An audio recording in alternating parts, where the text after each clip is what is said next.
Hello అండి, ఈరోజు నేను కాకరకాయ బజ్జీ చేశాను. దాన్ని ఏ విధంగా తయారు చేయాలో మీకు చూపిస్తున్నాను. కాకరకాయలని ఎండు కొబ్బరిని తీసి పక్కన పెట్టుకోండి. తర్వాతకి కాకరకాయ ముక్కల్ని ఈ విధంగా సన్నగా కట్ చేసి పెట్టుకున్న తర్వాతకి వాటిని మధ్యలో కూడా చీల్చండి.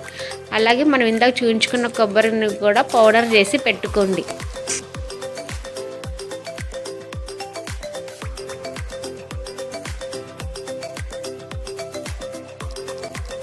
స్టవ్ పైన కళాయి పెట్టుకొని అందులో ఆయిల్ వేసుకోవాలి. ఆ కాకరకాయలు ఎన్నైతే ఉన్నాయో దానికి సరిపడా ఆయిల్ వేసి అందులో ఇవి వేసి వేయించుకోవాలి.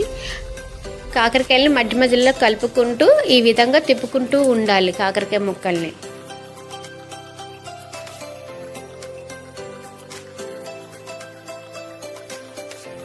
ఆ ముక్కలు బాగా మగ్గిన తర్వాతకి అందులో ఎల్లిపాయలు దంచి వేసుకోవాలి. ఎల్లిపాయలు మగ్గిన తర్వాతకి అందులో సరిపడా సాల్ట్ కూడా వేసుకోవాలి. సాల్ట్ వేసుకున్న తర్వాతకి మనం ఇందాక మిక్సీ చేసి పెట్టుకున్న కొబ్బరి పౌడర్ కూడా వేసుకొని 2 నిమిషాల పాటు మగ్గనివ్వాలి.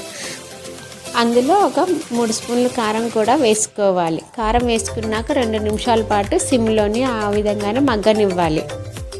ఎంతో టేస్టీగా ఉన్న కాకరకాయ బజ్జీ రెడీ. మీరు కూడా ట్రై చేసి చూడండి, చాలా టేస్టీగా ఉంటుంది.